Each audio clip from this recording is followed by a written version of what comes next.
Empezar.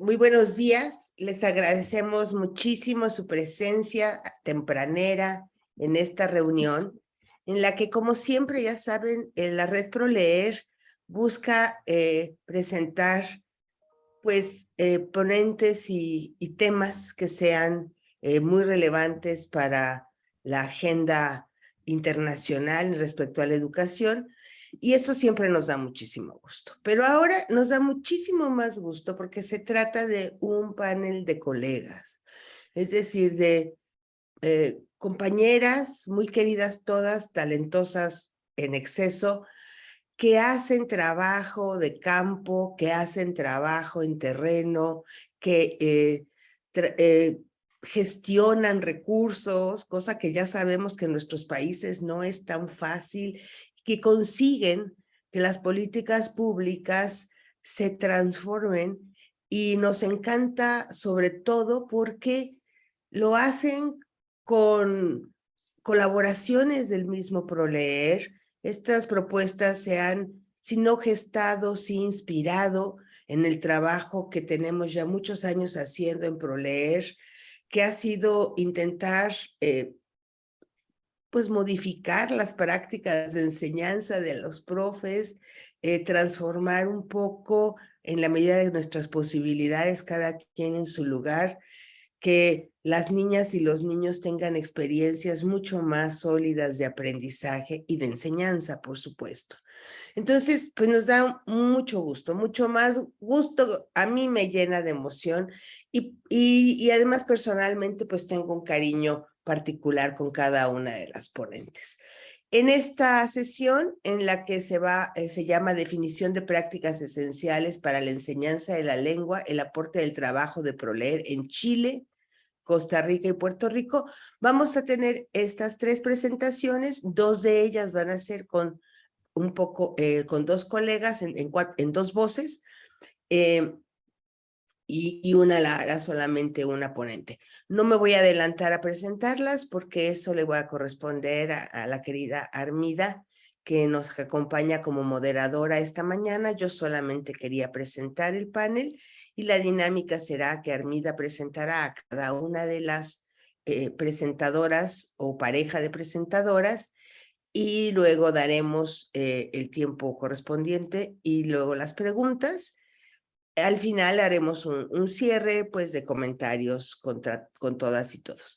Nos avisa Catherine que ella va a estar un rato y se va. Catherine, no sé si tú quieras decir algo antes de que empecemos, para que pues luego cuando te retires nada más te hagamos así.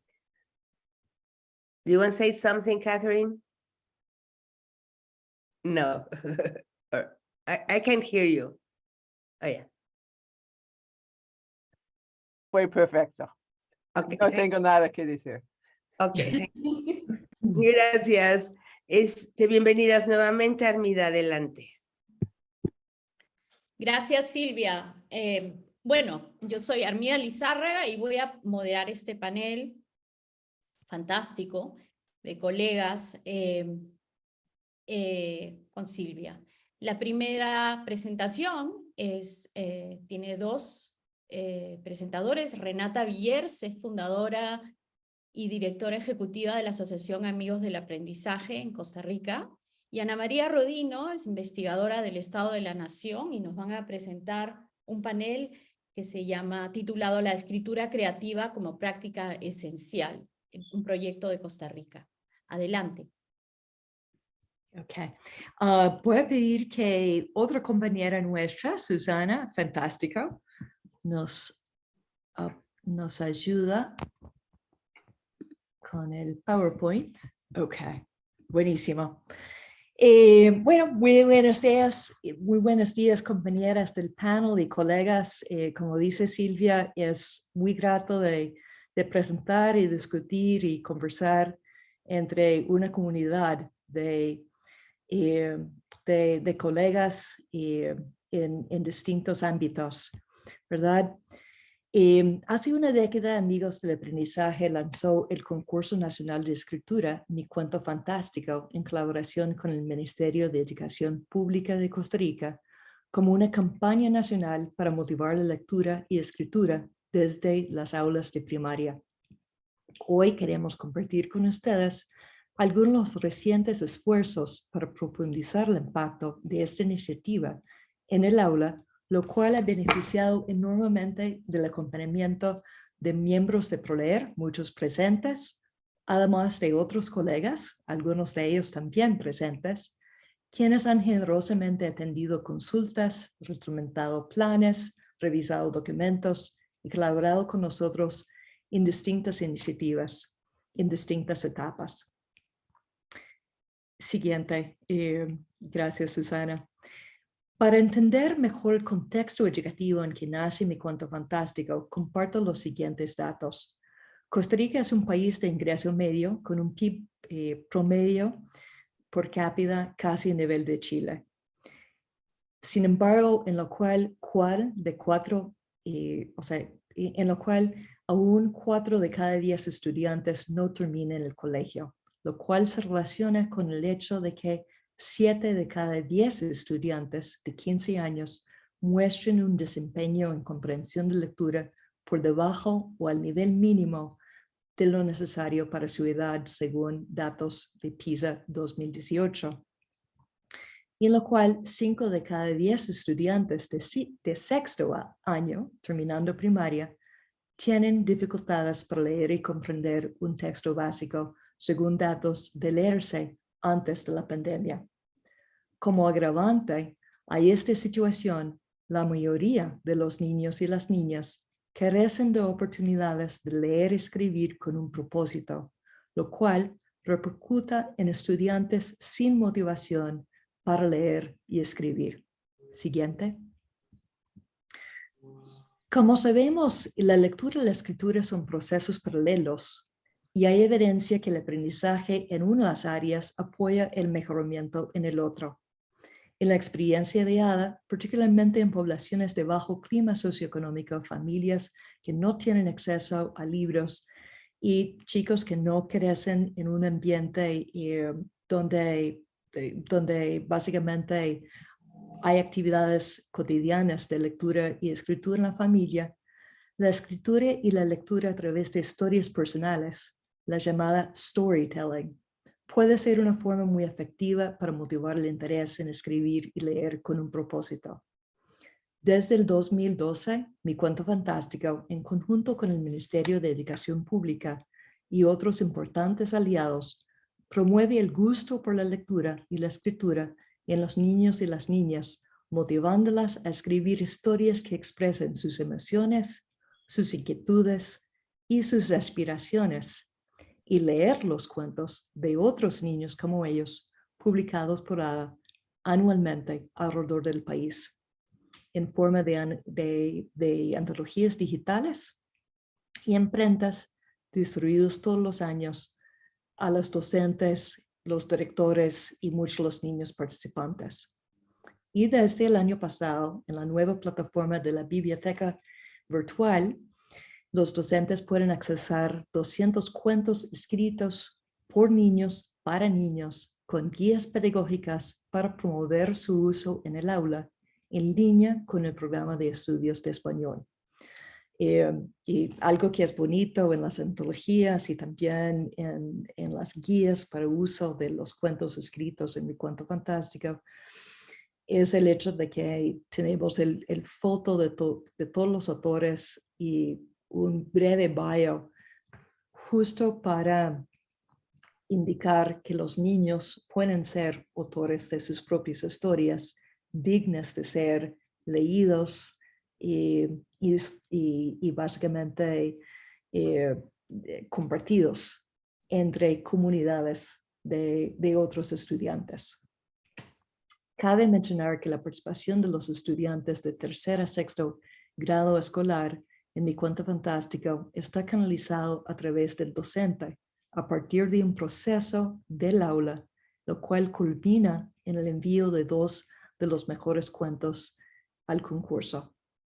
En una década, más de 75,000 niños, 5,500 docentes y 1,100 escuelas, 25% de las escuelas a nivel nacional, han participado a lo largo de todo el país. Siguiente. El año pasado, provocado por 2 preguntas, decidimos iniciar un proyecto de mejoramiento continuo. Las 2 preguntas eran: ¿cómo aumentar la participación de las escuelas en todo el país? Y muy relacionado con él, ¿cómo aumentar el impacto del concurso en las prácticas del aula? Analizando los datos de participación, a partir de los datos de bases históricos, 2 tendencias nos llamó fuertemente la atención. La primera es que desde sus inicios hasta la década, casi 40% de las escuelas habían participado 3 años o más, lo cual nos pareció un buen indicador del valor que estas escuelas atribuyen a su participación continua en Mi Cuento Fantástico. Sin embargo, el hecho que solamente 8% de los docentes de los cuales que habían participado históricamente habían participado por 3 o más años, que era un monto un poco superior al número de escuelas, nos pareció una alerta a otro nivel de desafío, de lo cual vamos a comentar durante esta presentación. Siguiente. Este proceso nos llevó a plantear un proyecto de mejoramiento continuo en 3 fases. El primero inició el año pasado, donde iniciamos una investigación de base para entender mejor la dinámica de la experiencia de los docentes y los niños participantes en Mi Cuento Fantástico a través de análisis de tendencias de participación, encuestas a los participantes históricos y 11 grupos focales con más de 60 educadores participando. Y este año, donde iniciamos una fase donde hemos enfocado en mejorar la guía para acompañar al docente y al estudiante participando en el concurso. El tercer fase estamos ya anticipando para 2023 y 2025, donde queremos abordar el problema de la falta de frecuencia de escribir en el aula que hemos identificado durante este año. Y eso sería a partir de una nueva colaboración con colegas de Chile en el marco de Mi Cuento Fantástico y nuestro convenio con el Ministerio de Educación Pública. Ahora, mi colega Ana María Rodino nos contará en mayor detalle la fase 2 del proyecto de mejoramiento continuo de este año, en que varias personas presentes nos han acompañado, lo cual que ha dado pie a nuestra nueva colaboración el año siguiente. Gracias, Ana María, y adelante. Ok, la siguiente, por favor. Gracias, Renata.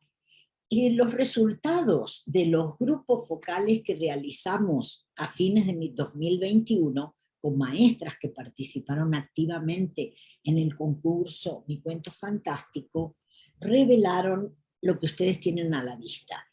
Ellas creen que a la mayoría de los alumnos no les gusta escribir, creen también que hay poca formación docente en el desarrollo de escritura en el aula y que carecen de acceso a estrategias y materiales para desarrollar la escritura.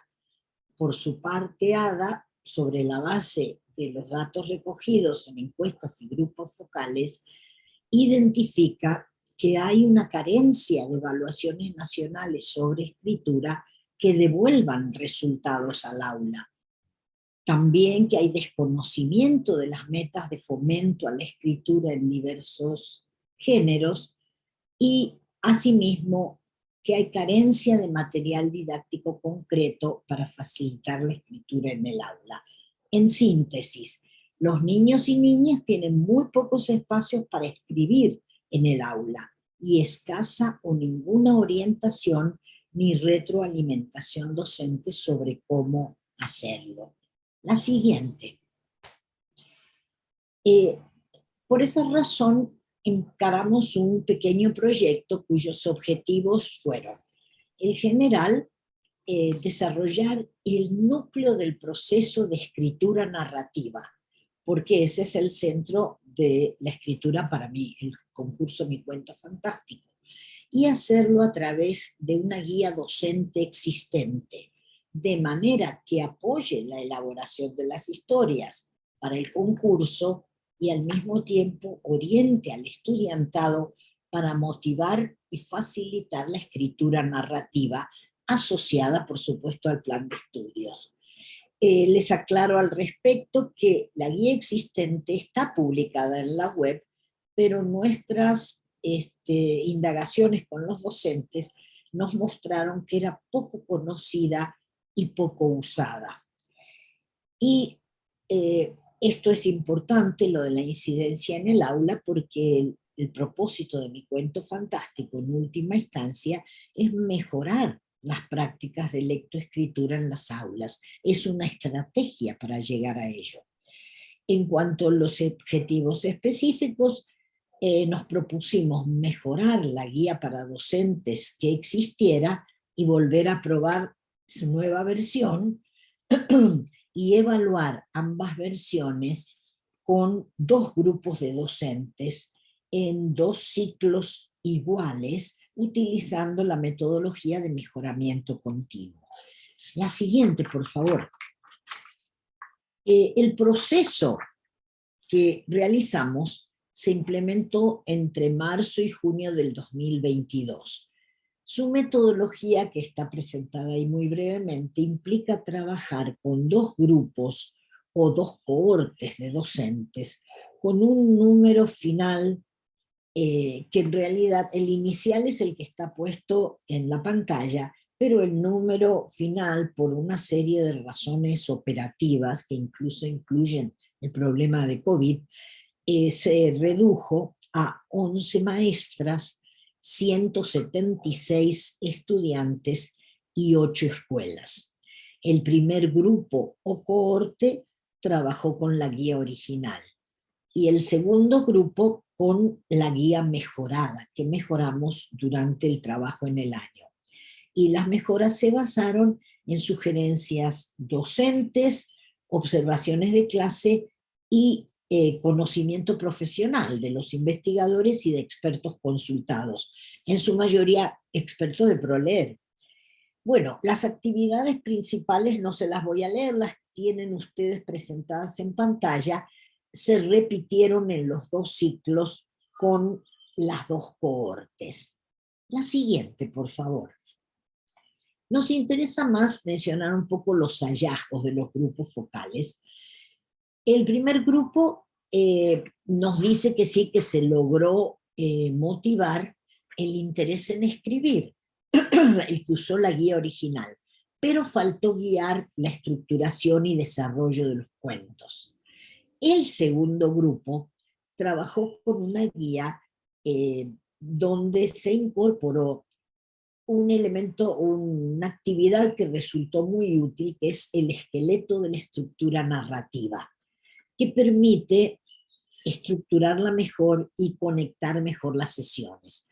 La guía logró sistematizar el proceso de motivación hasta generar un cuento, lo cual las maestras consideraron fue un aporte para las actividades de escritura, pero creen que aún hace falta material para escribir con más frecuencia y aportar a la generación de ideas.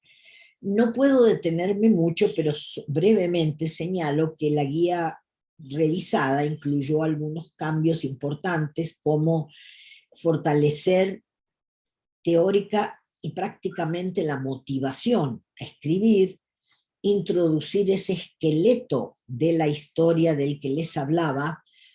Siguiente, por favor, que solo se los voy a mostrar como un pantallazo que tiene 7, es un esquema para empezar, desarrollar y finalizar un cuento de 7 secciones secuenciales con preguntas generadoras para elaborarlas.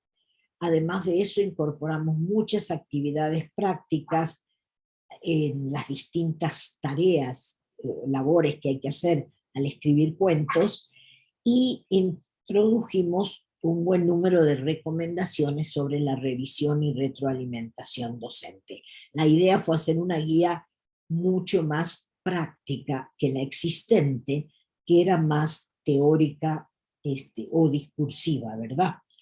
Y los docentes que usaron la guía señalaron que les realmente ayudó a los estudiantes a llevar adelante un proceso más sistemático e independiente, y piensen que estamos hablando de que se aplicó solo en 8 lecciones, que fue el tiempo que el ministerio nos dio para implementar este proyecto en las aulas. La siguiente, por favor. Para analizar los resultados, o el primer paso del análisis, además de los análisis cualitativos de entrevistas y grupos focales, hubo un análisis cuantitativo. El primer paso fue analizar la diferencia, la diferencia entre las dos guías, ¿verdad? Y cómo habían incidido en el desempeño de los estudiantes, sobre todo comparando el pre-test y el post-test, antes y después de la intervención de la docente, trabajando con el número de palabras generadas, ¿verdad? Que es el crecimiento en el número de palabras, lo que nos muestra es el crecimiento de la producción textual o del lenguaje de los niños. Y para generar esos 2 pre y post test dimos 2 imágenes para que actuaran como estímulo, para que escribieran una pequeña historia entre 30 y 35 minutos, una lección típica en Costa Rica. Y analizamos los datos con 2 modelos estadísticos. El que ustedes ven primero a la derecha es el método de diferencias en diferencias, para comparar el crecimiento promedio de palabras entre el grupo 1 que usó la guía original y el grupo 2 que usó la guía mejorada. Y en segundo lugar, utilizamos, una vez que establecimos ese crecimiento, un modelo de regresión múltiple para ver cuán significativo era. A la izquierda ustedes ven el resultado del modelo 1 y ven cómo la línea naranja que representa el grupo 2 produce o indica un crecimiento más pronunciado que la línea azul, pero en todo caso hay crecimiento en ambos. A la derecha ven los resultados de la regresión y ven que la diferencia entre las 2 guías es mayor con el uso de la guía mejorada, y que fue definitivamente significativa.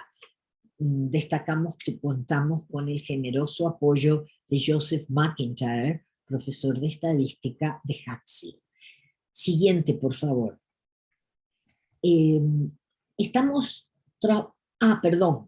Con esto termino. Acá empieza Renata. Estamos trabajando todavía en un segundo paso del análisis de la escritura, empleando otro indicador para comparar los desempeños de estudiantes, la estructura u organización del texto narrativo. No tenemos aquí todavía los datos. Ahora, el resultado obtenido y el que nos falta, por supuesto, no significan de ninguna manera que sean positivos haber resuelto el problema. Sabemos que cualquier mejora que es debida a una mejora en la enseñanza no es sostenible en el campo de la lectoescritura sin la práctica constante de los estudiantes. Entonces somos conscientes que hay que continuar trabajando, sobre todo aumentando la práctica en escritura. Adelante, Renata. Gracias, Ana María. Para destacar un poco los comentarios últimos de Ana María, una de las cosas que realmente nos impactó trabajando con docentes voluntarios, docentes que habían participado varios años en Mi Cuento Fantástico y por lo cual escritura era importante. O sea, una de las cosas que aprendimos de ellos es, muchos tenían buenas técnicas, pero ellas mismas se sintieran muy desafiados por lo que ellos vieron como un nivel de rechazo a la escritura de sus estudiantes. Perdón, las diapositivas ahora fueron para atrás, no para adelante. Ok, perfecto. Entonces, una de las cosas que las mismas docentes llegaron a concluir era, o sea, primero tuvieran una experiencia poderosa en por primera vez tomar una semana entera, 8 lecciones al desarrollar un cuento. Eso fue una novedad para ellos. Así literalmente llevarlos de un proceso de leer con estudiantes, de conversar con estudiantes, de escribir en grupos, escribir individualmente y luego revisar cuentos fue una total novedad. Y parte de la conclusión a lo cual que ellos llegaron es que los estudiantes todos pueden escribir cuentos que no han imaginado que tenían esa capacidad. Y segundo, llegaron a la conclusión que la falta de frecuencia de escribir libremente, es decir, sin tener que tomar redacciones o resumir o las actividades más mecánicas, la falta de tener esas experiencias abiertas era también un limitante para que los estudiantes podrían expresarse bien y de manera más creativa en cuentos. Entonces, precisamente una de las conversaciones que he tenido a lo largo de ese tiempo con Ana María y otra colega que ha participado en esta parte de la investigación, Tatiana Cordero, es que la clave es aumentar la práctica de los estudiantes en escritura libre o escritura creativa, como nos dice otro colega, para efectuar su motivación a escribir y leer a largo tiempo. Fue así que a través de una consulta inicial con Soledad Concha, quien está con nosotros y va a presentar próximamente de la Universidad de O'Higgins, y seguidas conversaciones en torno al proyecto de mejoramiento continuo, fuimos conociendo también la experiencia del desarrollo del Programa Nacional de Escritura de Chile, que también había partido de una necesidad de tener frecuentes oportunidades de escribir libremente. Y lo comentamos al punto que decidimos juntos de colaborar en un diseño de un proyecto piloto similar en Costa Rica. Particularmente nos atrajo los siguientes elementos del proyecto de Chile: el hecho que parte del uso de diarios con pautas generadoras emotivos y relevantes para los estudiantes que inciden en una práctica frecuente de escritura en el aula, que se parte también de utilizar esos diarios en comunidades de escritura con chicos leyendo, respaldado por buenas prácticas y un estudio de evaluación y con un diseño que es escalable a bajo costo. Siguiente, por favor. Y con eso seremos. ¿Cuál será entonces el objetivo general de nuestra colaboración con el equipo de la Universidad de O'Higgins, que va a ser la siguiente fase de mejoramiento continuo a respuesta de lo que venimos trabajando con la nueva guía que se publica y se empieza a utilizar el año entrante en webinars? Sería básicamente diseñar un modelo escalable para mejorar la frecuencia y motivación de los estudiantes a escribir en el aula en el programa de Mi Cuento, a través del marco del Programa Nacional Mi Cuento Fantástico, a partir del convenio con el Ministerio de Educación Pública en Costa Rica y con base en la experiencia chilena en colaboración con el equipo de O'Higgins. Nuestra meta juntos en 3 años es de implementar el modelo en 3 áreas educativas del país con la participación de aproximadamente 3,000 niños, en que esperamos mejorar la frecuencia y la motivación de los estudiantes en escribir, y en los docentes esperamos impactar sus actitudes hacia la escritura y su enseñanza en los docentes. Gracias a un grupo de colaboradores, varios quienes nos acompañan hoy, la elaboración de los diarios costarricenses y el diseño de su evaluación ya arrancó para su implementación en las aulas el año entrante. Queremos tomar también esta oportunidad de reconocer el importante acompañamiento de la Fundación Yamuni Tabush en el proyecto de mejoramiento continuo. gracias y muy abiertas a preguntas. Sabemos que cubrimos varios años de trabajo en una sola, a un nivel bastante sintético, pero esperemos que también eso realmente visualizó los procesos que ha ocurrido en esos años dentro de ProLeer de cross-fertilization, fertilización cruzada, y de utilizar ProLeer como una fuente de acompañamiento y una semillero de colaboraciones. Muchas gracias, Renata y Ana María. Qué interesante, como dices tú, ver el proceso de este proyecto y cómo el mejoramiento continuo puede ayudar a tener un foco intencional y específico en el proyecto Un Cuento Fantástico. Bueno, seguimos con el segundo ponente, es Soledad Concha, investigadora asociada del Instituto de Ciencias de la Educación de la Universidad O'Higgins en Chile. Su presentación es sobre prácticas esenciales para la motivación de la escritura, proyecto de escritura en Chile. Adelante, Soledad. Muchas gracias, Armida. Buenos días. Voy a compartir mi pantalla y ustedes me dicen si se ve bien y si se escucha. Ahí estamos. ¿Se escucha bien? Sí, perfecto. Perfecto, ya, muchas gracias. Estoy muy contenta de esta invitación y como decía la Silvia, es bonito esto porque es un grupo de personas con las que uno lleva tiempo colaborando, pero que ya comparte también relaciones de afecto, relaciones de colaboración y más familiares, quiero decir. Así es que bueno, en esta presentación me voy a centrar en el marco del Plan Nacional de Escritura de Chile, que me ha tocado liderar. Me voy a centrar en el tema de las prácticas esenciales, es decir, que me voy a meter bien adentro de la sala de clase para mostrar bien cuáles son los lineamientos que le hemos estado dando a los docentes y a las docentes. En términos bien generales, ¿cuál es el problema del que partimos? No me voy a adentrar en eso, pero sí es bien importante dejar siempre enmarcado esto en el origen. ¿Por qué surge este Plan Nacional de Escritura en Chile?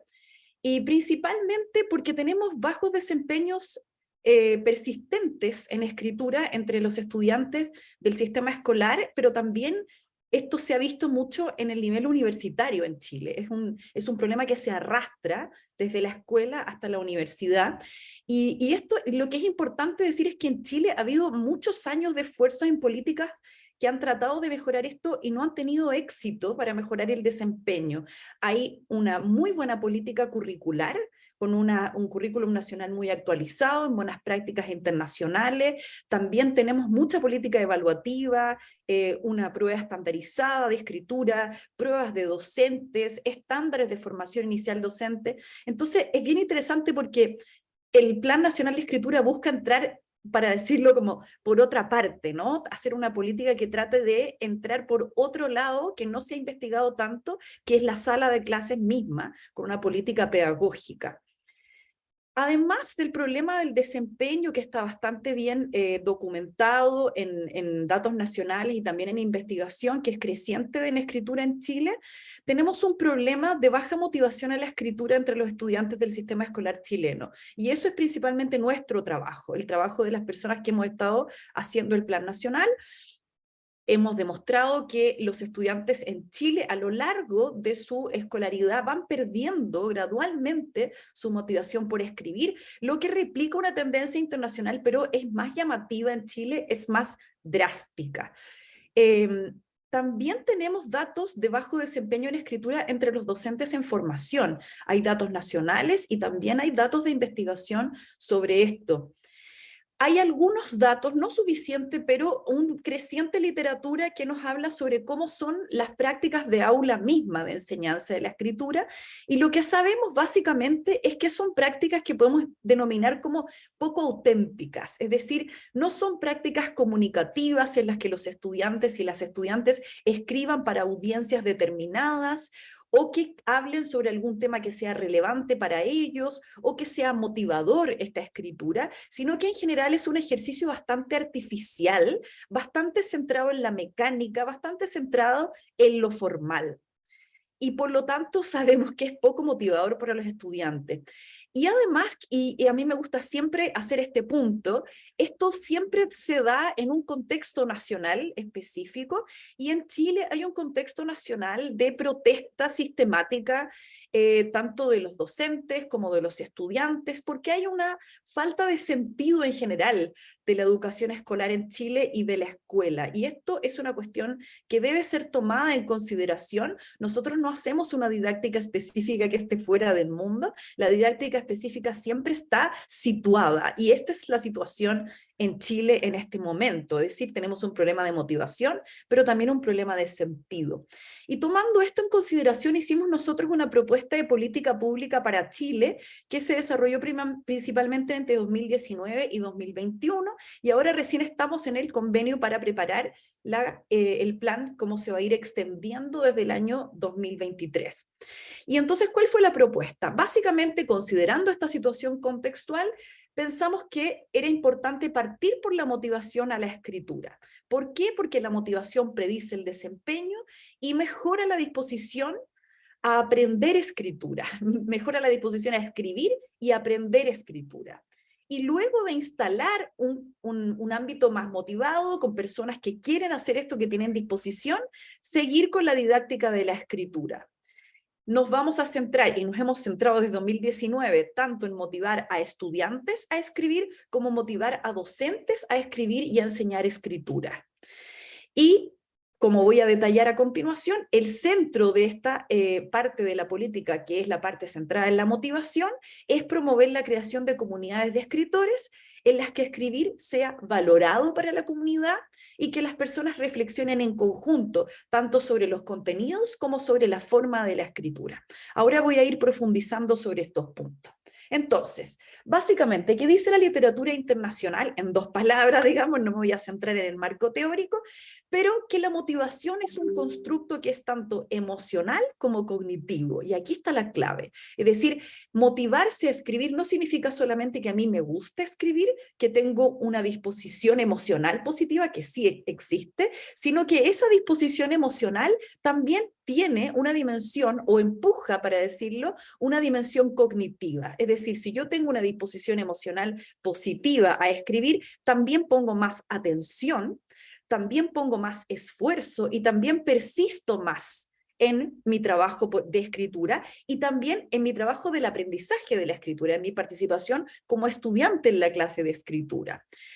Esta es una relación virtuosa que resulta en que al final la motivación a la escritura predice el desempeño, por esta razón, por este nexo virtuoso entre lo motivacional como emocional y cognitivo. También sabemos, por otro tipo de estudios que comparan estudiantes con buen desempeño y mal desempeño, que los estudiantes con buen desempeño tienen mejor motivación a la escritura. Basado en esto, también fuimos a mirar en la literatura las buenas prácticas, lo que uno puede llamar la literatura de buenas prácticas para enseñar a la escritura, y pudimos de ahí desprender un cuerpo ya bastante robusto y claro respecto de cómo se promueve la motivación de la escritura en las aulas. Y lo que sabemos son estos puntos clave. Por supuesto hay más, pero es importante que ya se puede sintetizar cuáles son los puntos clave. Y lo central es la escritura frecuente, como decían Renata y Ana María, que sabemos que es un problema en Chile, se escribe muy poco, hay pocas oportunidades para escribir, ir desarrollando este hábito de la escritura, la relación con la escritura, pero también sabemos que es una tendencia mundial, ¿sí? Entonces, escribir frecuentemente, pero además escribir sobre temas que sean de interés para los estudiantes y respecto de los cuales tengan conocimiento, ¿sí? Es decir, en la medida en que yo puedo escribir sobre eso que a mí me gusta, que me interesa y sobre lo que sé, me motivo a escribir. Siempre muy importante para la motivación, no solo para la escritura, pero también para la escritura, es la libertad de elección. Es decir, que los estudiantes puedan elegir los temas, los formatos, la extensión de lo que van a escribir. La comunidad de escritores, que voy a profundizar en un tiempo más para explicarles bien en detalle de qué va esto, y la retroalimentación que reciben los estudiantes respecto de sus textos, que nosotros sintetizamos, debe ser precisa y positiva. Entonces, les voy a contar brevemente, esta política hasta el momento ha implicado solamente el ámbito de la motivación a la escritura. De ahora vamos a ir creciendo en lo que se llama la escritura guiada en nuestro currículum nacional, pero en relación con la motivación a la escritura hemos seguido la línea curricular que se llama de escritura libre. Así se llama en el currículum nacional chileno, por eso le llamamos así, escritura libre, porque este es el lenguaje que entiende la comunidad de nuestro país cuando hablamos de esta escritura, que es frecuente, que es, como decía la Renata, tiene un componente creativo, un componente personal, que voy a ir profundizando. Entonces, para eso hicimos dos tipos de materiales. Lo primero, los diarios de escritura.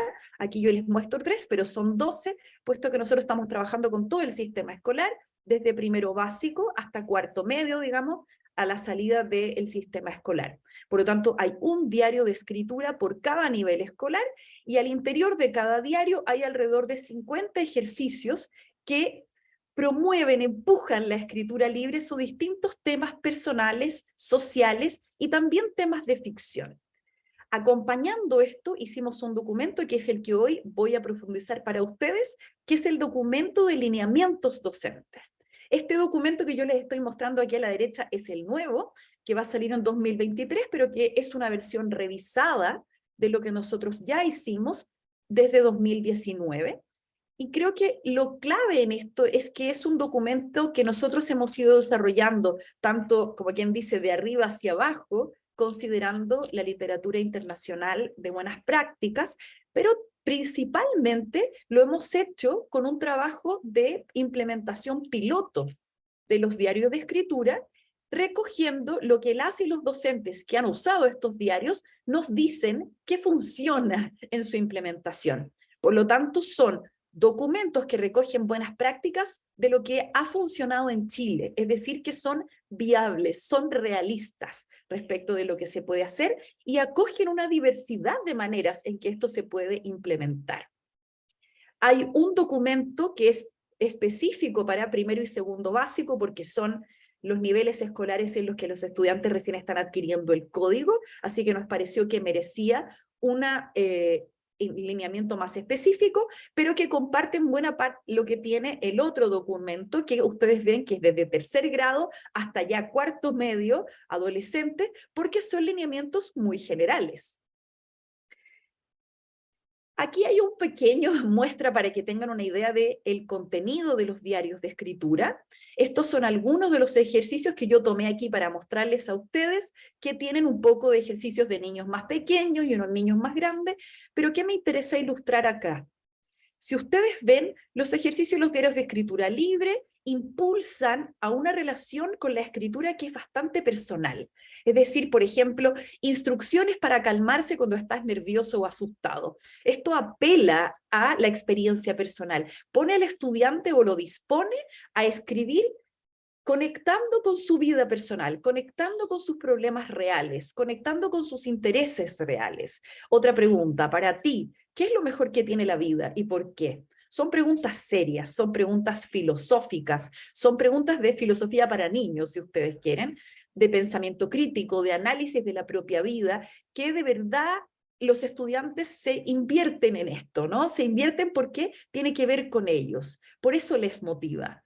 Nosotros tenemos ya bastante resultado, tanto de estudios cualitativos como cuantitativos, por lo tanto lo que yo les estoy contando es un poquito gruesamente, pero si a alguien le interesa le puedo hacer llegar las investigaciones en las que vemos por qué esto tiene el impacto en la motivación que tiene. Y básicamente tiene que ver con que se puede relacionar con las emociones, es decir, que mientras ellos escriben pueden vivir sus emociones, pueden sentir mientras escriben, porque tiene que ver con lo personal, porque tiene que ver con la identidad, porque tiene que ver con diferenciarse de los otros, porque es una oportunidad para algo que es auténtico.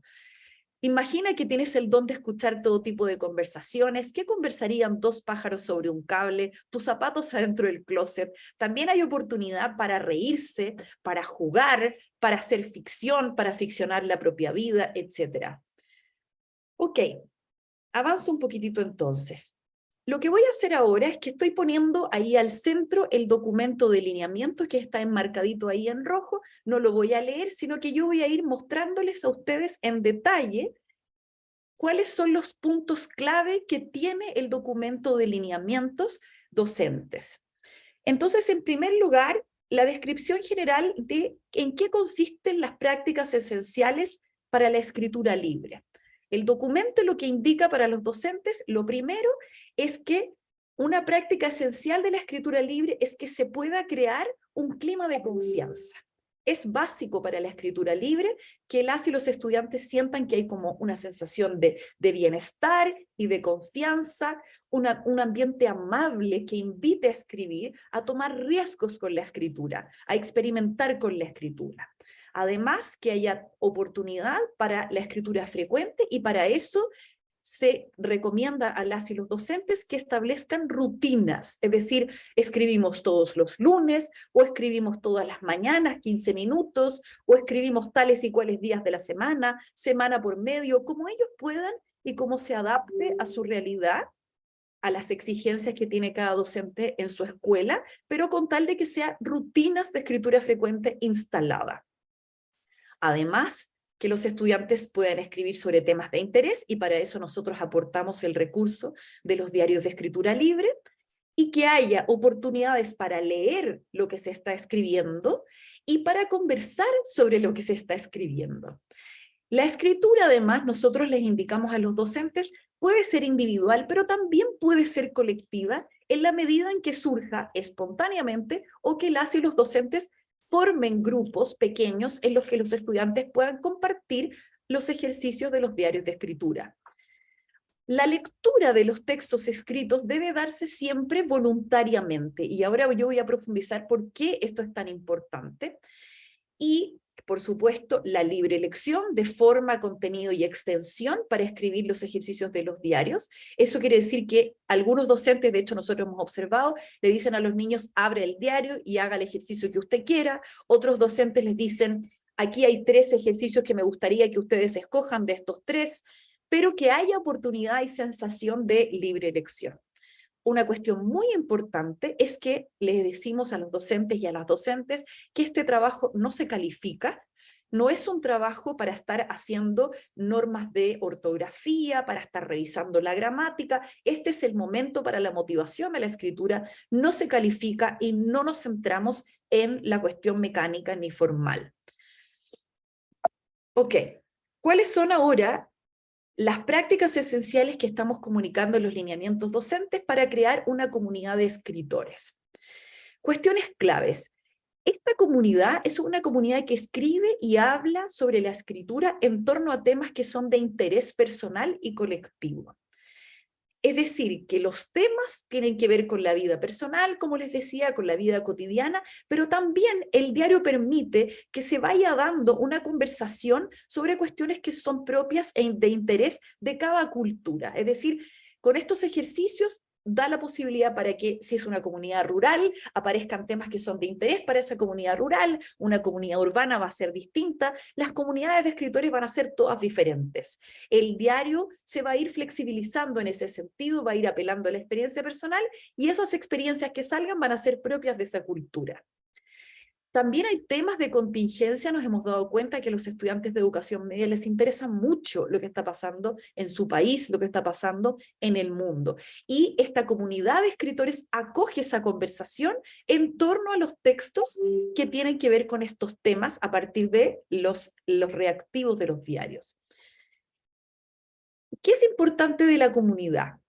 Lo que importa es que sea valorado escribir en esta comunidad. Lo que quiere decir que para que un estudiante pertenezca a este grupo, le va a interesar escribir, porque escribir es importante en este grupo. Es decir, para mi participación en esta pequeña sociedad de la sala de clases, yo quiero escribir porque escribir tiene valor. Es lo mismo que pasa con la lectura. Yo quiero leer si es que estoy en un ambiente en el que las personas leen, comparten sus libros, les gusta leer. Aquí es la misma idea.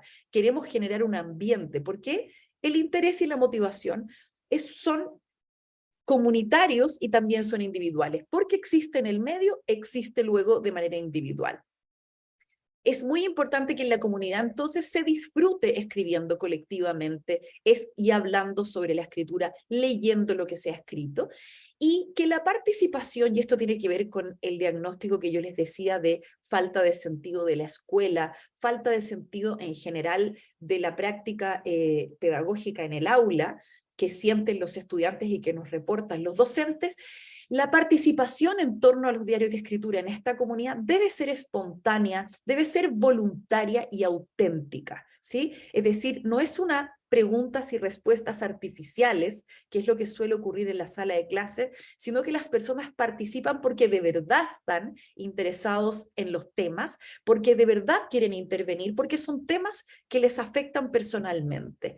En ese sentido, y esto es clave, y lo hemos visto mucho en los resultados de investigación, los estudiantes sienten que pueden ser sí mismos en estas aulas. Es decir, que su identidad no debe quedar de la puerta para afuera de la sala de clases, sino que pueden traer a la sala de clases las personas que ellos son, con sus intereses. Esto es muy clave para la motivación. Ok, luego el documento de lineamientos profundiza más aún a darle datos a los docentes sobre cómo debe ocurrir la conversación mientras los estudiantes están compartiendo sus escritos. Y nosotros les decimos básicamente que esta conversación puede ser o debe ser sobre la forma y sobre el contenido de la escritura. Y esto es muy clave porque normalmente los docentes se van a sentir más inclinados, por lo que hemos visto, a hablar sobre la forma, pero muy poco sobre el contenido, sobre lo que se escribió. Y entonces sobre el contenido se puede hablar, a partir del texto que está leyendo un estudiante, sobre lo que sintieron los estudiantes con el contenido, si les ha pasado algo similar, si se sienten identificados, qué recuerdos les trae el texto de sus compañeros, si ellos tuvieron una experiencia similar, o qué relevancia tiene ese tema en sus vidas, o si es importante para su país, etcétera. También se puede hablar mientras están leyendo o después, digamos, de que los chicos leen sus textos sobre la forma. Qué interesante la palabra que ocupaste, qué bonita te quedó la descripción, qué interesante la estructura, tuvo un poco de suspenso, me gusta cómo organizaste. Sobre el género, usaste un cuento, usaste una anécdota. Sobre el ritmo de la escritura y cómo eso fue afectando mi interés en tu texto, sobre el registro de habla que se usó, etcétera. La idea general es que esto se dé con una disposición de respeto mutuo, pero que una cuestión que es muy importante para nosotros es un ambiente de reflexión sobre la escritura, pero también de maravillarse de la escritura, de la belleza estética de la escritura, del goce que me produce leer un texto, adentrarme en estos contenidos, adentrarme en la vida personal de mis estudiantes expresada en estos textos. Ok.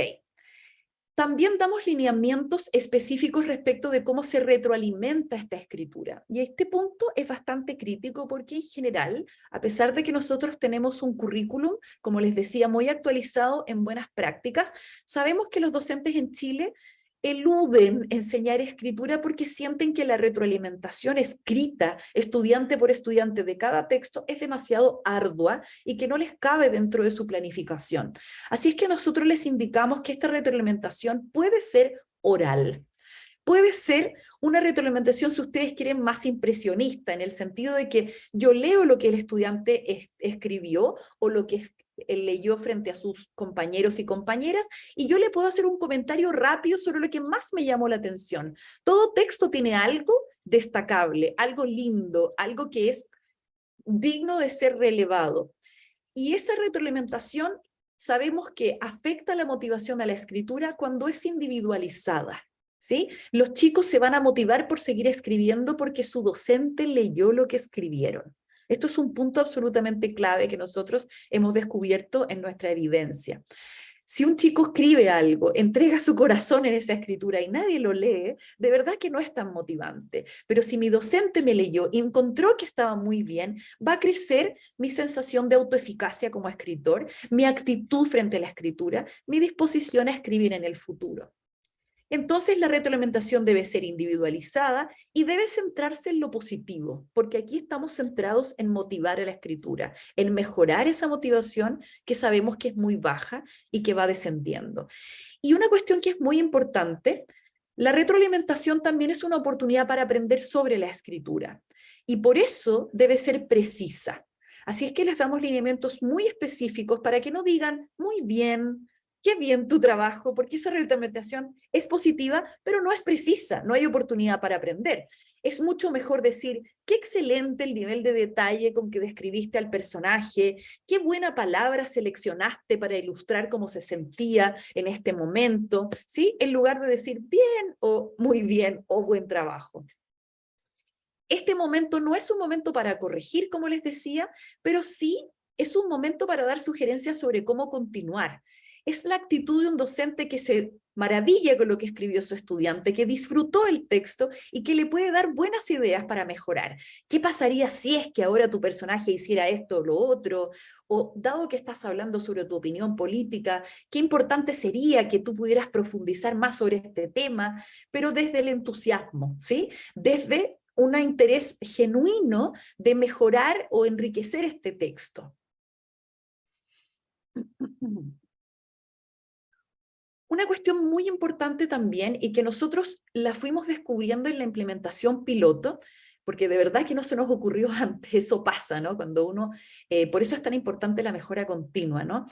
Es que la escritura libre, la escritura con este tema, como con estos temas personales, puede dar pie para que salgan algunos sentimientos que los estudiantes no quieren compartir, que les da vergüenza, que no se sienten disponibles para compartir con el resto de la comunidad, y por lo tanto hay que tener mucha atención a la privacidad y a la vergüenza dentro de la comunidad de escritura libre. Así, si un estudiante no quiere leer en voz alta, es muy importante respetar esa decisión del estudiante, respetar la privacidad. Y otra cuestión clave es que nosotros entregamos los diarios en unas cajitas, y el docente, cuando terminan de escribir los estudiantes, recolecta los diarios, se los lleva a su sala de profesores o a otro lugar resguardado, de modo que esta vida personal, estos corazones abiertos en la escritura, no queden por ahí dando vuelta y cualquiera lo pueda leer y jugar o decir cosas que puedan dañar a los estudiantes y a esta disposición a la apertura a la escritura libre que nosotros estamos tratando de generar. También por eso les decimos a los docentes que es importante que no hagan juicios sobre las personas. Podemos hablar sobre los textos, pero no sobre el niño que está detrás del texto. También asimismo, si hay niños especialmente que tengan como un poquito más de vergüenza de compartir, se puede permitir que escriban en pequeños grupos de afinidad, con su mejor amigo, su mejor amiga, con aquellos que se sienten más seguros escribiendo. Y que si es que vamos a pedir a los estudiantes que compartan la escritura, vayamos gradualmente construyendo esa confianza, esa percepción de autoeficacia, primero diciéndole qué bien me quedó tu texto, que te quedó tu texto, qué bonito escribiste, y de ahí gradualmente los estudiantes van a querer ir leyendo en voz alta, no forzar esa participación. Por último, y es muy importante, hemos incluido protocolos de apoyo en casos complejos, porque puede pasar lamentablemente nosotros en Chile, pero sabemos que también en el resto del mundo, en especial después de estos tiempos de pandemia, hemos tenido muchas situaciones complejas, por lo tanto en estos textos a veces salen sentimientos más negativos o más agresivos, y tenemos que darles a los docentes algún apoyo sobre cómo reaccionar y cómo derivar a los estudiantes a la orientación del colegio, al psicólogo del colegio, no emitir juicios, pero tampoco traicionar la confianza. Así es que nosotros ahí somos bastante detallados. Y para terminar, es bien importante, porque esto también fue un hallazgo de nuestra investigación que ahora lo vamos a implementar sistemáticamente, pero que surgió de los datos. Nos hemos dado cuenta que estos diarios de escritura son muy buenos para permitir la inclusión. Entonces, el diario se puede adaptar flexiblemente y pueden participar. Nosotros tenemos un sistema de integración escolar.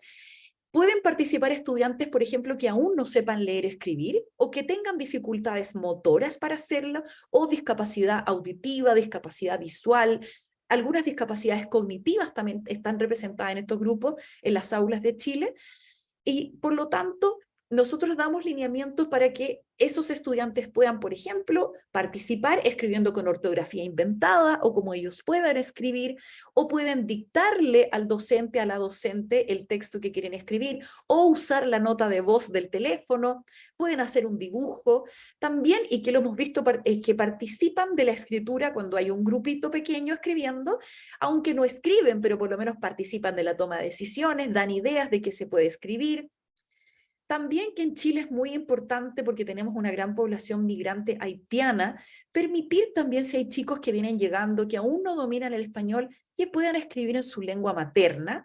Eso es una cuestión que va a ser importante para su adquisición de la segunda lengua, pero también para mantener su identidad y para sentirse que su identidad es respetada en este grupo. Eso es principalmente eso. Muchas gracias. Muchas gracias, Soledad, por compartir el proceso de propuesta de escritura libre en Chile. Me encuentro muy interesante no solo que hayan usado la literatura internacional de buenas prácticas y la retroalimentación docente para crear este documento, esta guía, pero también me quedo pensando en cómo esta escritura libre puede ser una de las primeras lecciones en construir el respeto a los diferentes puntos de vista en nuestros países y en el mundo entero, algo que se necesita mucho y se tiene que aprender desde chicos. Gracias. Seguimos con nuestro siguiente panel. Es Vanessa González, directora general de programas de la Fundación Flamboyant, e Isabel Ponce Marrero, directora de programas de educación también de la Fundación Flamboyant en Puerto Rico. El tema que nos presentarán es prácticas esenciales para la enseñanza de la lectoescritura en Puerto Rico. Adelante. Muchas gracias. Emocionada de estar aquí con ustedes. Voy a compartir mi pantalla.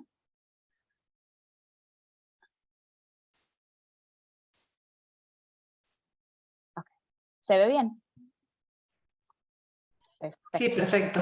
Se ve el próximo slide, Vanessa.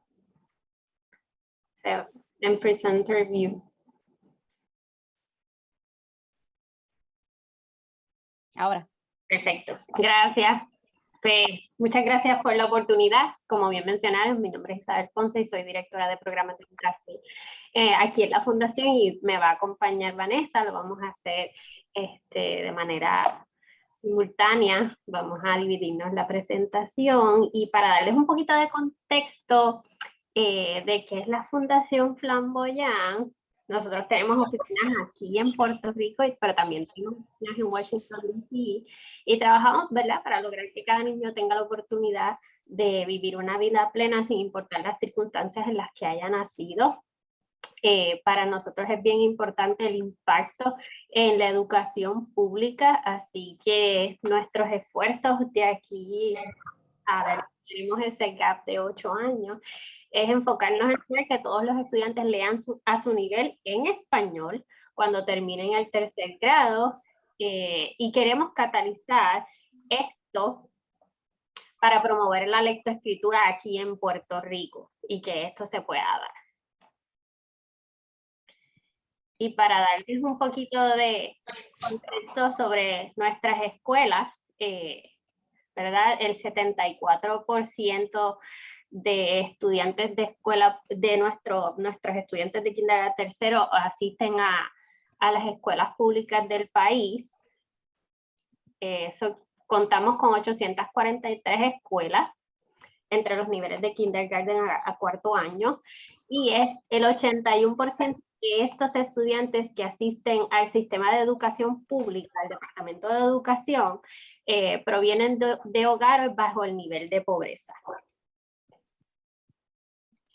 Entonces, yo creo que todos los que estamos aquí presentes coincidimos, ¿verdad? A todos nos impactó la pandemia, pero previo a la pandemia nuestros estudiantes habían pasado por nos había impactado como país diferentes fenómenos atmosféricos, entre ellos el huracán María. También hubo mucho cierre de escuelas y terremotos, y eso interrumpe el proceso lectivo porque las escuelas están cerradas.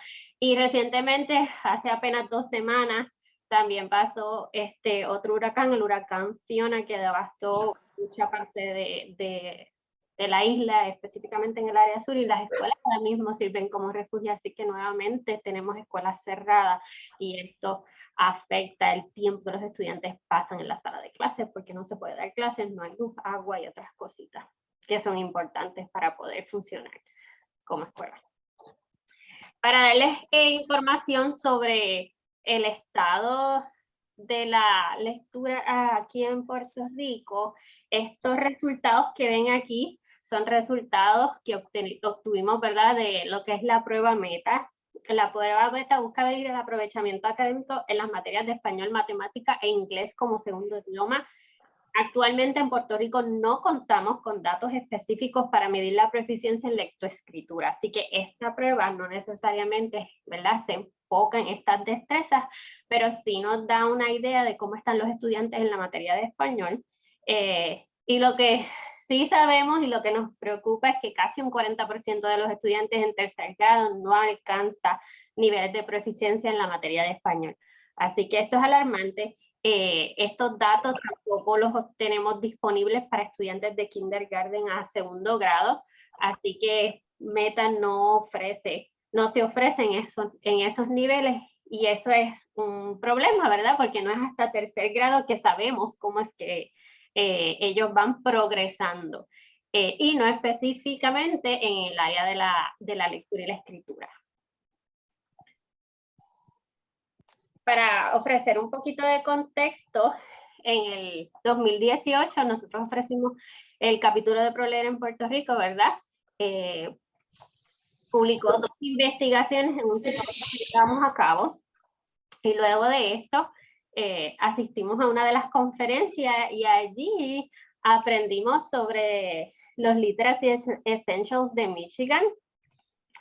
¿Y qué sucedió, verdad, cuando nos topamos con este documento? Con el interés de nosotros poder, Vanessa, la próxima, proveer a los educadores un recurso enfocado en las mejores prácticas y acercamientos a la lectoescritura. La Fundación Flamboyant estableció una colaboración con Paola Andrea Guerrero Rosas, que quiero reconocer su presencia aquí, ella nos acompaña, y la doctora Neil Duke, de la Universidad de Michigan, para desarrollar un documento que presente y describa cómo se ve la enseñanza efectiva de la lectura y la escritura en español en los grados de kinder a tercero, pero adaptado a nuestro contexto. Queríamos que en Puerto Rico, ¿verdad?, proveer un documento que hiciera esto, pero que fuera responsivo a nuestras escuelas, a nuestros estudiantes, a nuestros educadores.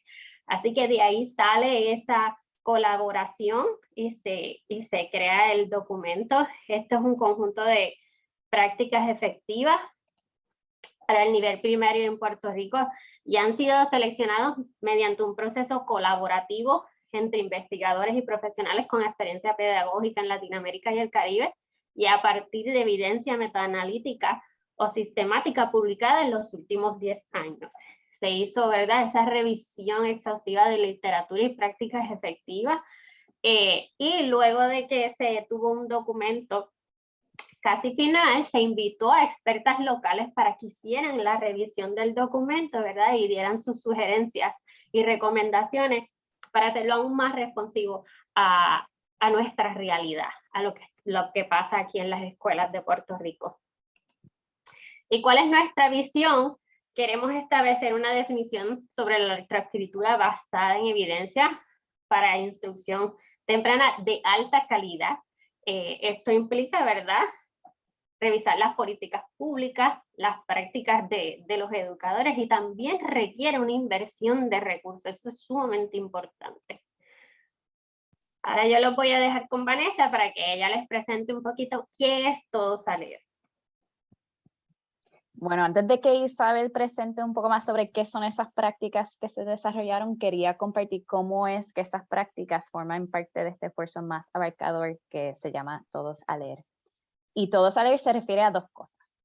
Primero, es un documento en 3 partes que presenta un mapa de ruta de cómo entendemos que se puede fortalecer la lectoescritura en Puerto Rico. Y segundo, es también el nombre de la coalición multisectorial que se lanzó este mismo mes. El objetivo de Todos a Leer es alinear esfuerzos enmarcados en esta visión de la enseñanza de lectoescritura de calidad para lograr que cada estudiante lea a su nivel al culminar el tercer grado. Como les mencioné, publicamos un documento que presenta un mapa de ruta con estas 3 partes. Tenemos las prácticas esenciales, que se definieron en colaboración con Pablo Guerrero y la doctora Nell Duke. Se presentan también unas recomendaciones de política pública. Estas las que entendemos que se deben implementar en el sistema de educación pública con el propósito de crear las condiciones en las escuelas de Puerto Rico para que esas prácticas esenciales se puedan dar todos los días. Y finalmente presentamos una visión a nivel de todo Puerto Rico del rol de cada sector, reconociendo que este trabajo de lograr esa meta no es simplemente en la responsabilidad del Departamento de Educación, sino de todos. Y ahora vamos a hablar un poco sobre qué es lo que contiene cada componente, empezando con esas prácticas. Pues ahora vamos si puedes pasar a la próxima diapositiva, ¿verdad? Te lo agradezco. Este recurso, ¿verdad? Esto es un modelo de lo que engloba las secciones que tiene el documento. Está estructurado en 4 partes o niveles. La primera sección presenta los procesos que permiten recopilar información significativa de la niñez. En este nivel, que es de intereses y fortalezas, capacidades de los niños, hay 3 prácticas. Y para destacar una de ellas, ¿verdad? Exhorta al educador a realizar un inventario de intereses para poder conocer la niñez, establecer como un perfil de quiénes son, qué les gusta, qué les interesa hacer, y eso ayuda, ¿verdad? A que se puedan ir ellos conociendo y entendiendo, y eso abona, ¿verdad? A cómo ellos planifican esas intervenciones. La segunda sección se enfoca en las interacciones pedagógicas. En esta sección hay 15 prácticas que se subdividen en vocabulario, rango de lectura, habilidades fundamentales de la lectoescritura, estrategias de lectura y escritura. Y para destacar una de ellas, más adelante vamos a ver, ¿verdad?, cómo se ve la del vocabulario en un modelo de liberación gradual de la responsabilidad. Ya en la tercera sección, porque las interacciones pedagógicas son más bien las prácticas que el maestro debe llevar a cabo en el contexto de la sala de clases, lo que tiene que ver con la enseñanza, y eso no se puede dar efectivamente si no hay una participación de lo que es el salón y la escuela, que es el próximo nivel, donde todo el equipo multidisciplinario de la escuela, entiéndase directores, el sistema de apoyo, tiene, ¿verdad?, que abonar y aportar a que estas mejores prácticas se puedan dar. Estas requieren apalancarse en el contexto escolar para que los maestros puedan transformar esas interacciones pedagógicas. Así que no es solamente el maestro el que está llevando a cabo este proceso, sino que es una colaboración de todos los que están en la escuela.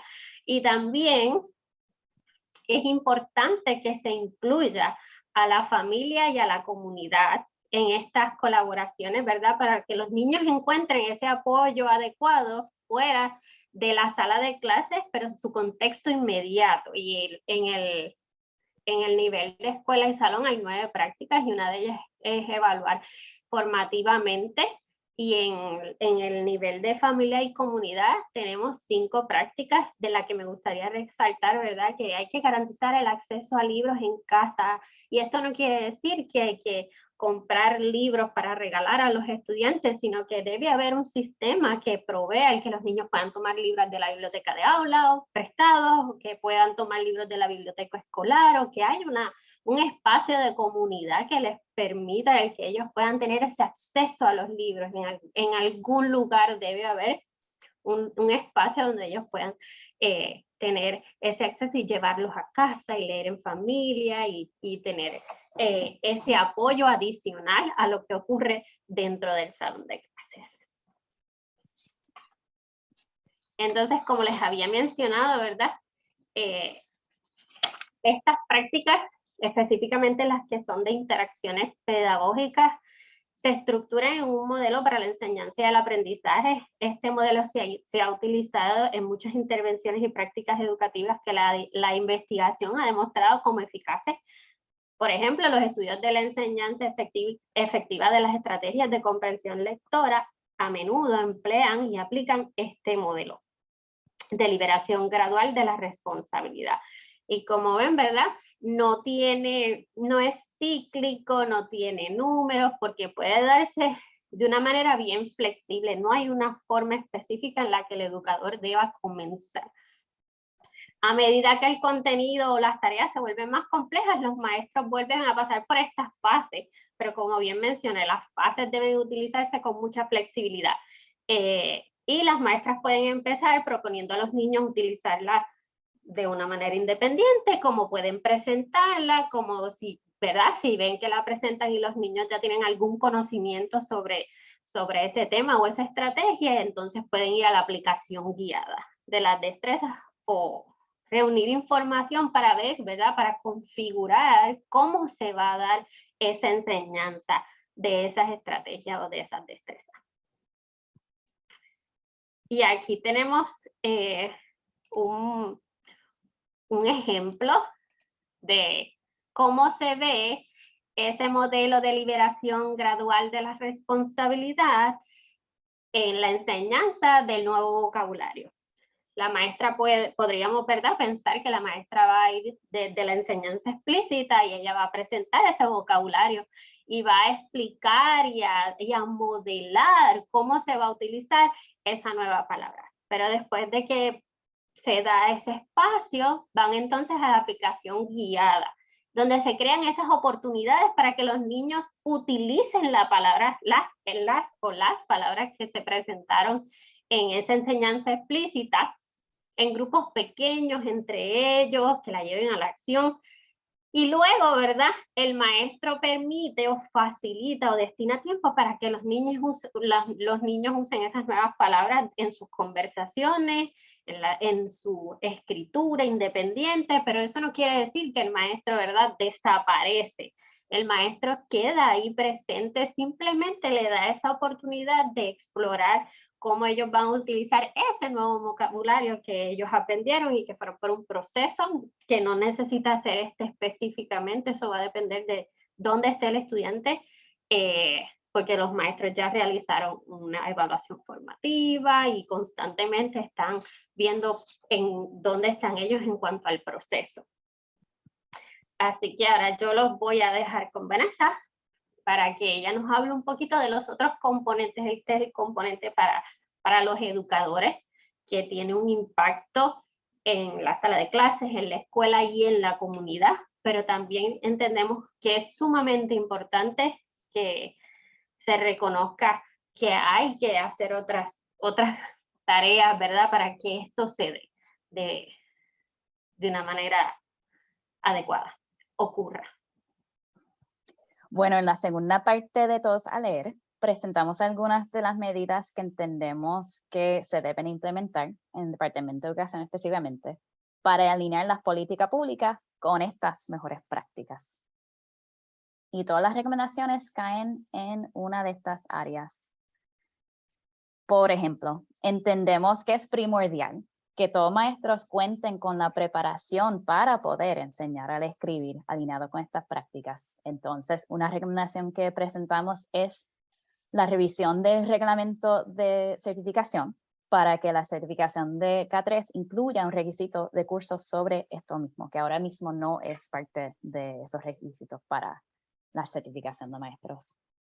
Y algunas de estas recomendaciones ya se están implementando y estamos implementando en colaboración con el departamento y con otras organizaciones aliadas.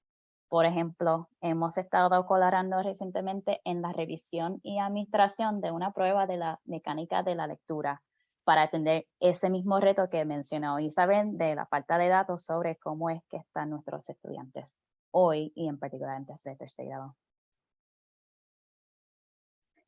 Finalmente, Todos a Leer presenta una visión del rol de cada sector para llegar a la meta de que todos los estudiantes sepan leer y escribir. Y para cada uno de los sectores mencionados aquí en el slide, el documento incluye una descripción del papel que juegan o que podrían jugar para lograr esta meta.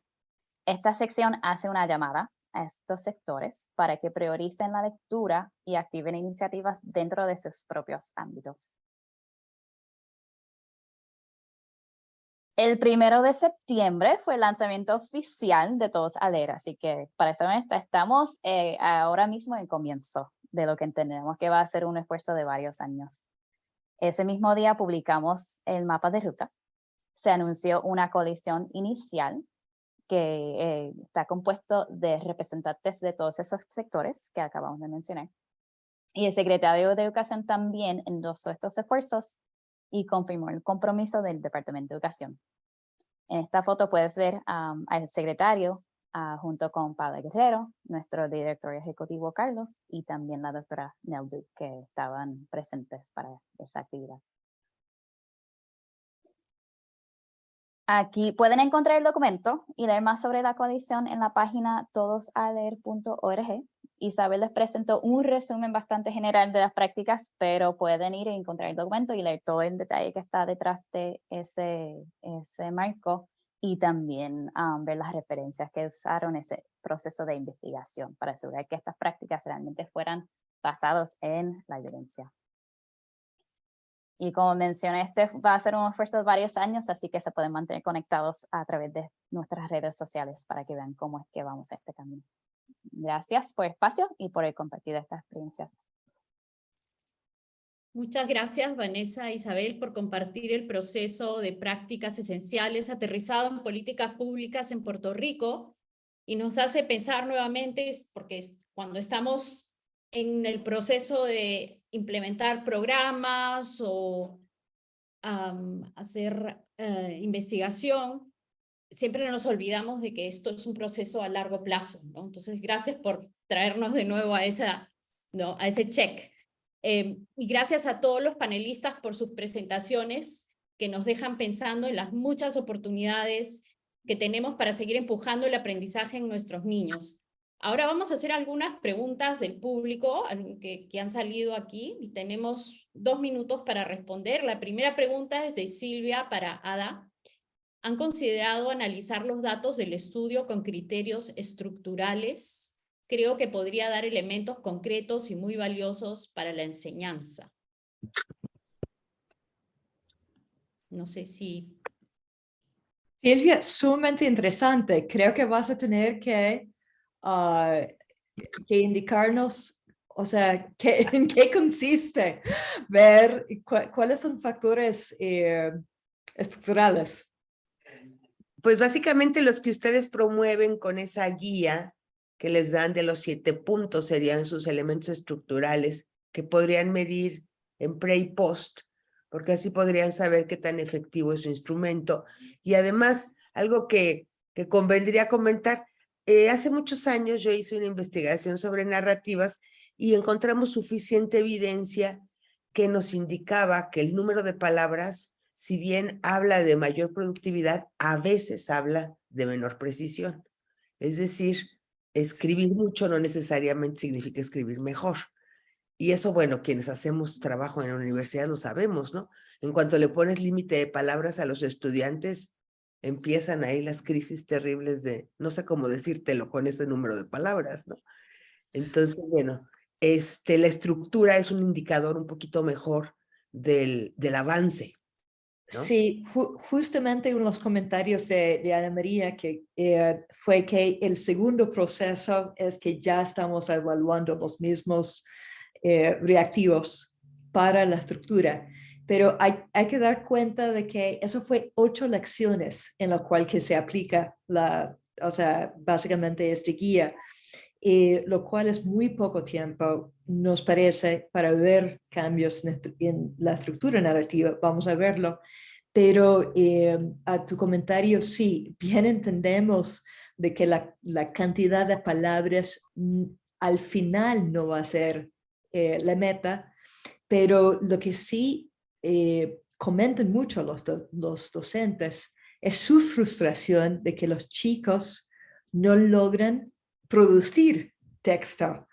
Entonces, de ir a un proceso donde no tienen interés y no logran expresarse, a un proceso donde en una semana la diferencia entre el uso de la guía original y la guía mejorado más que duplica la producción de texto, es algo que nos parece es muy positivo, sobre todo en una semana.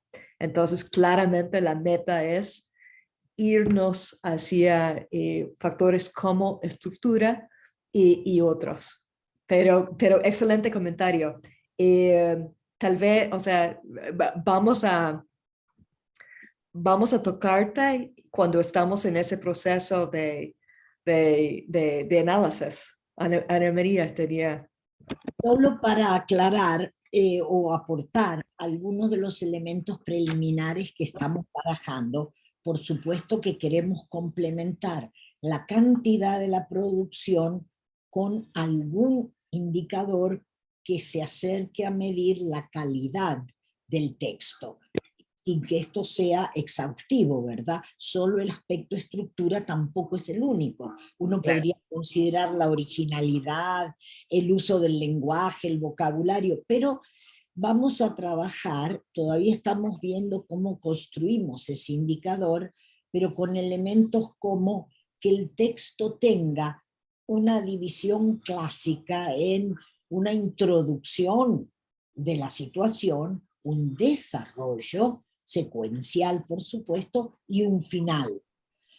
Otro elemento, otro componente es que haya la presentación de un conflicto, porque en el fondo es lo que define a una historia, a un relato, que haya un conflicto y que ese conflicto se resuelva en el texto.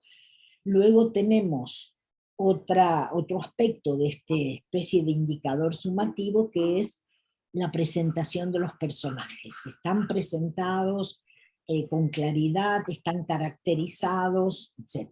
Y por último, ver algo sobre la presentación de la locación o del setting de la historia, si está ubicada no solo en términos de personajes y de argumento, sino también en el espacio. Esos son, por ejemplo, algunos elementos de la historia que vamos a analizar, porque aunque el grupo de lecciones que el maestro dio fue muy breve, incluían estos elementos. Claro. Entonces vamos a ver si se reflejan en el trabajo posterior de los chicos. Ya. Excelente. Yo nada más les comparto y luego lo podemos platicar en corto porque hay que dar pie a otras preguntas. Hay un elemento que nosotros evaluamos, que es la impresión del lector. Así le llamamos, que es más flexible que el estructural y que da esta perspectiva de qué tanto comunica ese texto y qué comunica. Si quieren, luego lo platicamos para que tenemos un instrumento con sus características ahí todavía revisables, pero podría ser un punto de partida. Un abrazo a ambas. Gracias. Muchas gracias, Silvia. Gracias. Tenemos otra pregunta de Sami Duarte de Luminario Perú para Soledad. Nos dices a mí, preguntas a mí, ¿qué debemos trabajar las docentes de inicial para que un alumno llegue a primer grado con disposición y motivación para sumergirse efectivamente en el plan de motivación que acabas de compartir? ¿Cómo podemos apoyar desde años antes, desde inicial, que podemos ir trabajando con los niños en esta etapa preprimaria? Gracias por la pregunta. Yo me había quedado pensando todavía en la pregunta que le hizo la Silvia a la Renata y la... Sí, pero bueno, voy a ser ordenada y voy a responder la pregunta. Me gustaría comentarles que aquí tenemos presente a Andrea Rola, con quien hicimos un libro donde nosotros incluimos, hola Andrea, incluimos un, qué gusto de verte, un capítulo sobre escritura emergente, que está bien profundo para responder a esta pregunta que me están haciendo. Es un libro que publicamos con Ediciones Universidad Católica, y ahí damos una serie de indicaciones respecto de cómo introducir a los estudiantes mucho antes de entrar a la escritura escolar o entrar a la escuela, cómo introducirlos a la escritura. Y por supuesto hay mucho que hacer. Lo primero yo creo que es generar en los estudiantes el conocimiento respecto de que la escritura se puede usar para estos propósitos, porque generalmente lo que ocurre es que le decimos a los estudiantes que la escritura se ocupa para cuestiones formales o para tareas escolares, y desde la educación inicial me parece que se puede introducir a los estudiantes a las distintas funciones y propósitos que tiene la escritura en la vida cotidiana. Escribimos para invitarnos a un cumpleaños, escribimos para escribirle una carta a un amigo que está enfermo, o para felicitar a la mamá de un compañero que acaba de tener un hijo, escribimos para planear lo que vamos a hacer en un paseo de curso, escribimos para registrar nuestras penas, para desahogarnos. Estos distintos propósitos que pueden ampliar los propósitos típicamente escolares, yo creo que son un muy buen paso. En segundo lugar, que ya se puede escribir con sentido, a pesar de que los chicos todavía no puedan codificar. De la manera que yo describía con los diarios de escritura, se puede perfectamente hacer, por ejemplo, en el nivel inicial, escritura colaborativa, y eso está en el capítulo que les refería anteriormente, en que la docente se pone delante del curso y va produciendo con los chicos un texto que sea de interés, de relevancia para todo el grupo, y les va preguntando, ¿qué vamos a escribir acá? ¿Qué podríamos decir? ¿Qué queremos decir? Y la docente va escribiendo adelante, y los chicos pueden pasar adelante, el que sepa hacer una letra, el que sepa escribir una palabra, por ahí sale la palabra mamá, puede pasar adelante a escribirlo, que se vayan sintiendo partícipes, pero sobre todo que vayan tomando parte de las decisiones del texto. ¿A quién le vamos a escribir? ¿Por qué le vamos a escribir? ¿Qué contenidos podemos generar? ¿Lo decimos así? ¿Esta palabra la usamos o no? Es decir, que se va produciendo una reflexión sobre el lenguaje, tanto sobre el contenido como la forma, como yo decía antes, y no solamente sobre la forma, de modo que los estudiantes vayan aprendiendo cuestiones claves sobre la escritura antes de empezar a escribir. También está el recurso del rincón de la escritura en nivel inicial, que es muy bueno, porque básicamente tú pones a un docente que está ahí en este rinconcito y un grupo de niños que se van reuniendo a escribir sus textos, que pueden estar motivados por figuritas, fotos, cuadros, objetos, lo que tú quieras poner, que pueden ser temáticos. No sé, esta semana vamos a escribir sobre el amor, la próxima semana sobre la Navidad, vamos a escribir sobre el Día del Amigo. En Chile hay distintas cosas como esa, que pueden ser como tematizadas, y podemos escribir en torno a eso en estos pequeños grupos, de modo que haya una oportunidad más uno a uno, que la docente vaya comentando qué te gustaría escribir, yo te ayudo, yo lo voy anotando, tú me lo dictas, ¿sí? O los chicos pueden compartir lo que les gustaría escribir unos a otros, etc. En una palabra, Armida, es como ir generando una cultura de escritura en esta sala de clase, ir generando esta comunidad en la que escribir sea importante, que los niños vayan comprendiendo y se sientan partícipes mucho antes de que empiecen a codificar. Muchas gracias, Soledad. Nos dan 1000 ideas para poner en práctica, ya. Yo tengo una última pregunta para Vanessa e Isabel. Es sobre el proceso que ustedes han descrito, que creo que para muchos de nosotros en Latinoamérica es tan difícil poner a todos los stakeholders en la mesa a hablar y llegar a un acuerdo. No sé si nos pueden contar o dar algunos tips de cómo hacer. Esa es la pregunta de miles de millones de dólares, pero si nos pueden contar un poquito, algunos tips para saber cómo llegar a esos acuerdos, ¿no? Tan difíciles a veces. Bueno, no sé si son tips todavía, pero puedo hablar de lo que se hizo. Y debo mencionar, aunque obviamente ahora, o sea, suena sencillo como llegamos a este punto, la realidad es que primero la creación de este documento tomó años y refleja, o sea, mucho tiempo que Flamboyant y otros llevan estudiando el tema en Puerto Rico, y también en pasado hemos dado desarrollo profesional directamente a maestros, que nos ayudó un montón a entender que esto que está pasando en los salones y que es más efectivo, que va a ser más efectivo. Así que eso primero. Entonces, específicamente para la creación de esta coalición, empezó con más intensidad como hace 6 meses atrás. Nuestro director Carlos está aquí, que también pudiera aclarar algunos de estos puntos. Empezamos con un grupo bastante pequeño de aliados en tema, que también trabajan en el ámbito de lectoescritura. Y nos hicimos un acercamiento inicial al Departamento de Educación. Y para un poco de contexto, fue un buen momento porque, dado todos los retos que había mencionado Isabel que hemos enfrentado en Puerto Rico, ya lectura se había identificado como un área de necesidad y de prioridad, porque se estaba viendo el rezago académico de los estudiantes.